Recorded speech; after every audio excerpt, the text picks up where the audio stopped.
During pregnancy, a woman's body creates ideal conditions for the growth and protection of the fetus.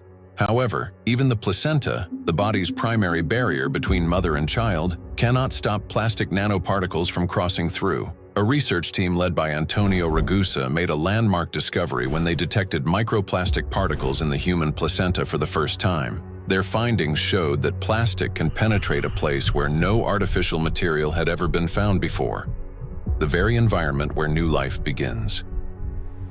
I was in a wonderful place in Italy, in Sardinia, a place called Piscinas, in Sulcis, in the southwest of Sardinia, where the old mining areas are.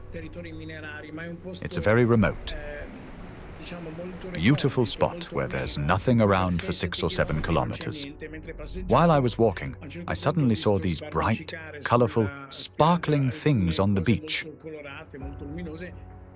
I asked my wife, "What is this?" She looked at me a little puzzled and said, "Well, it's plastic." I said, "Plastic? How could plastic get here when there's nothing for 7 or 8 kilometers in any direction?" She looked at me again, with an expression that made it clear how little I understood, and said, "It comes from the sea, of course." And that's when something clicked in my mind. If plastic can spread through the ocean and end up in such untouched places, then it could also reach the inside of the womb, and so inside the bodies of babies. Naturally, from that intuition, I started pursuing this line of research. I'm a gynecologist. I help deliver babies. So I knew about plastics as much as everyone else, until a certain point. But I began reading and studying, and I reached out to some scientists who worked with microscopes. One of them was a brilliant professor working on the opposite side of Italy, in the Marsh region. She used a Raman microscope. A Raman microscope allows you to examine tissues and determine whether they have plastics inside them. Now we call it plastics, for simplicity. But of course, the term plastics covers a wide range of materials. There are dozens and dozens of different plastics. Let's say they are tiny pieces, polymers, that is, infinitely repeated tiny pieces of certain materials that we use every day, throughout the day. So we sent placentas to this professor, and she did an excellent job. She was able to locate and identify plastics inside placentas for the first time. The article we published in 2021 caused a bit of a scandal because the idea of plastics inside the placenta, inside our babies, was shocking to people. Because the plastic we find in the oceans is the same plastic we ultimately find in children. Plastic triggers inflammation and disrupts blood flow in the placenta. This means the fetus receives less oxygen and fewer nutrients, increasing the risk of intrauterine growth restriction, hypoxia, and preterm birth. The more plastic there is in the placenta, the more likely it is that babies, unfortunately, are born prematurely. And these babies also tend to be smaller compared to those with lower levels of plastic exposure.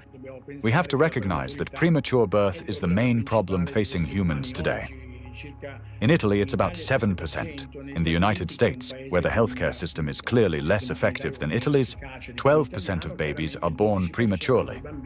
So, in this sense, an increase in this number would mean an even greater burden for humanity, biologically, for families, and for everyone involved, and of course, economically, for those who care about costs. We know that these particles can be taken up by these particles going through the placenta and then being found in the embryo, and therefore indicating that already in very early life we have an exposure also to the embryo. The electrostatic charge carried by nanoplastics is especially dangerous in embryonic tissues, where even minor disruptions can lead to developmental abnormalities. In other words, nanoplastics begin harming the child's body even at the very earliest stages of its formation. Over the past 2 decades, physicians have documented an alarming increase in congenital birth defects. For instance, Chinese researchers have found that in China, the rate of such defects has nearly tripled. Similar trends have been observed in other countries. One of the fastest-growing congenital abnormalities in newborns is gastroschisis, a defect of the anterior abdominal wall in which loops of the intestine and sometimes other organs protrude through an opening in the abdominal cavity. The prevalence of this defect has increased over the past 3 decades. For instance, in the United States between 1995 and 2012, the percentage increase in gastroschisis ranged from 68% to 263%. An increasing number of children are also being born with hypospadias, a condition in which the urethral opening in boys is located in an abnormal position. In the United States, the incidence of hypospadias has risen by approximately 17% over the past 20 years. A recent growing number of cases involving congenital heart defects, Down syndrome, and other developmental anomalies have also been reported. After birth, children continue to be exposed to micro and nanoplastic particles. Plastic baby bottles, food packaging, and toys are all sources of contamination. When a baby bottle containing warm water is shaken, up to 16 million microplastic particles per liter can be released. Hot water and sterilization further accelerate this process. As a result, infants are exposed daily to millions of microplastic particles and trillions of nanoplastics. Scientists have even detected microplastic in human breast milk. Research has shown that nearly 40% of breast milk samples, one of the most essential sources of infant nutrition, already contain hazardous plastic microparticles. Due to their higher metabolic rate and breathing frequency, children take in more air, water, and food per unit of body weight than adults. Consequently, at the same level of environmental contamination, their bodies absorb higher doses of microplastic. Moreover, the protective barriers in a child's body are not yet fully developed. This means plastic particles can penetrate tissues more easily and accumulate at higher concentrations. For example, in children under 2 years of age, the ethmoid bone is not yet fully formed, and its openings are wider, allowing plastic particles to pass more easily through the olfactory nerves directly into the brain. Plastic is an infiltrator, and it's mainly children who are affected by it. In our scientific article that drew a lot of attention and was widely cited, we called them cyborg babies, meaning babies who are made of organic material, but also inorganic material like plastic. These babies are smaller. They generally have smaller brains, and very few end up with lower levels of plastic in their bodies. They're not completely free of it, since plastic is everywhere, but with lower levels of plastic.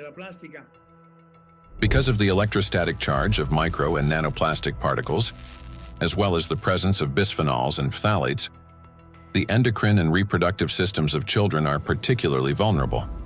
These substances interfere with the formation and development of the reproductive organs, potentially leading to infertility later in life.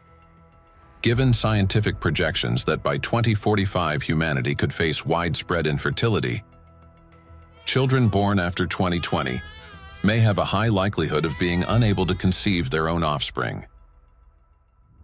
I have 2 little daughters, and for me personally, everything we have just heard is terrifying. The truth is that we still don't fully understand the catastrophic consequences of our children being exposed to micro nanoplastics. Or, as Dr. Ragusa put it, they have become cyborg children. We're only beginning to grasp the full scale of this reality. And it is truly heartbreaking to look at small children and realize that they may never be able to have children of their own. Not to mention that their lives are already at risk today. The immune system is also at risk. In early childhood, it is still learning to distinguish between friends and foes. Exposure to microplastics can disrupt this process, increasing the risk of allergies, eczema, food intolerances, and even autoimmune diseases. But it also has long-term consequences by which cell programming determines diseases that will then manifest themselves when a person reaches adulthood. That is, at 40 or 50 years of age. And these are diseases that are currently overwhelming, if not outright damaging, our world. They're the so-called non-communicable diseases: obesity, hypertension, diabetes, and metabolic syndrome. A child's brain is especially vulnerable in the first years of life, a critical period of rapid nervous system development when neurons are formed and complex neural connections are established.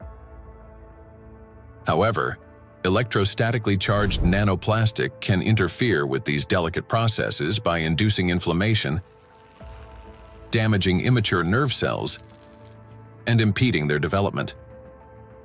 As a result, memory, attention, and learning abilities may be impaired, and emotional instability can arise. Over time, this may manifest as anxiety, learning difficulties, and episodes of aggression. In addition, studies indicate a potential link between exposure to micro and nanoplastic and the development of autism spectrum disorders.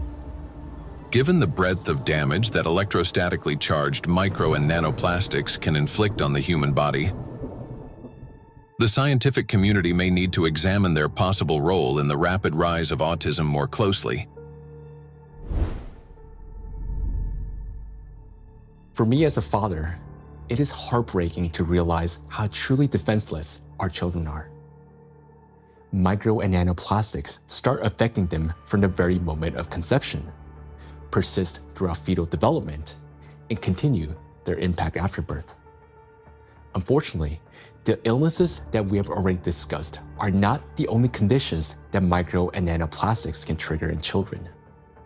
According to statistics, sudden infant death syndrome is among the leading causes of mortality in infants under 1 year old. This is when a seemingly healthy baby dies unexpectedly, and the cause remains unknown even after all examinations. The number of such tragedies is rising rapidly. In the United States, for example, the number of sudden infant deaths has increased by 12% between 2020 and 2022. It is unbearably tragic when there's no way to protect a child. Since nanoplastics can cause chronic inflammation in any tissue they penetrate, they can disrupt the formation of neural connections even before birth, including in the regions of the fetal brain that control breathing and heart function. After birth, the damaging influence of electrostatically charged nanoplastics continues. An infant's nervous system is still developing and remains highly unstable.